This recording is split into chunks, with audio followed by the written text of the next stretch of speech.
നാം പുള്ളിതമാകണമേ. അങ്ങയുടെ രാജ്യം വരണമേ. അങ്ങയുടെ തിരുമനസ്സ് സ്വർഗ്ഗത്തിലെ പോലെ ഭൂമിയിലുമാകണമേ.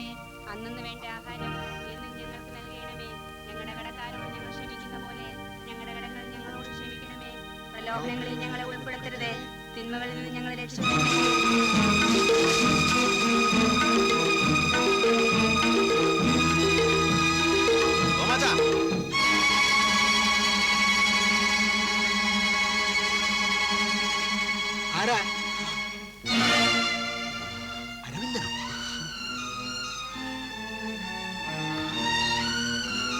നീ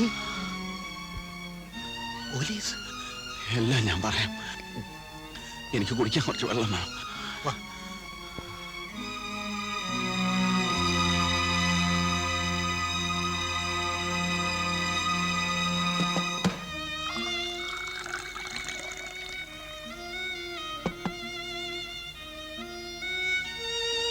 അരവിന്ദ,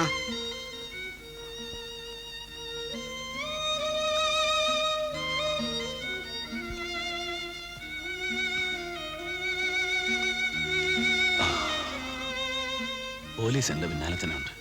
എന്നെ രക്ഷിക്കണം, എനിക്ക് അഭയം തരണം. അത് ഞാനിപ്പോ പ്രസ്ഥാനത്തിലില്ല, ഒരു രാഷ്ട്രീയത്തിലുമില്ല. അങ്ങനെ പറയരുത്. എനിക്കിനി ഓടാൻ വയ്യ, എവിടെയെങ്കിലും ഒന്ന് കിടക്കണം. അരവിന്ദ, ഞാൻ നിന്റെ കാല് പിടിക്കാം. എന്നെ കുഴപ്പത്തിലാക്കരുത്. പോലീസ് ഇവിടെയും വരും, നീയും രക്ഷപ്പെടില്ല. ഇതാ അങ്ങോട്ട് പോയാ കാടാ, രക്ഷപ്പെടാം. എനിക്ക് വയ്യ. പോലീസിന്റെ കൈ കിട്ടിയ ഞാൻ തൂക്കുമരം വരെ എത്തുകയില്ല.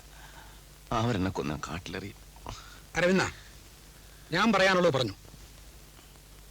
നീ പോകുന്നോ അതോ ഞാൻ പോലീസിന് ഫോൺ ചെയ്യണോ?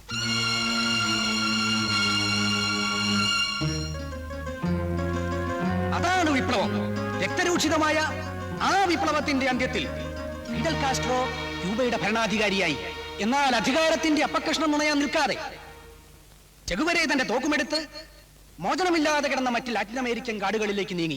അവിടെ നിന്നൊരിക്കൽ ചെഗുവരെ കാസ്ട്രോയ്ക്ക് എഴുതി,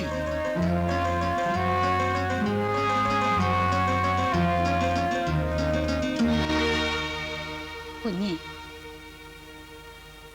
മാനം മര്യാദയ്ക്കും ദൈവഭയത്തിലും ജീവിക്കുന്ന ഒരു വീടാണിത്. എന്റെ മോനെ കൊലയ്ക്ക് കൊടുക്കരുത്.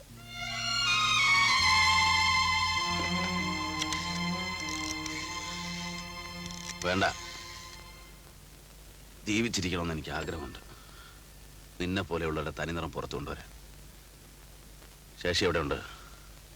കോട്ടമലയിൽ എവിടെയോ ഏതോ ആദിവാസി ക്യാമ്പിലുണ്ട്. ഞാൻ അങ്ങോട്ട് പോവുക. പോലീസ് ഇവിടെ വരും, ചിലപ്പോ പണം തരും. അത് വാങ്ങിയിട്ട് എന്നെ ഒറ്റരുത്.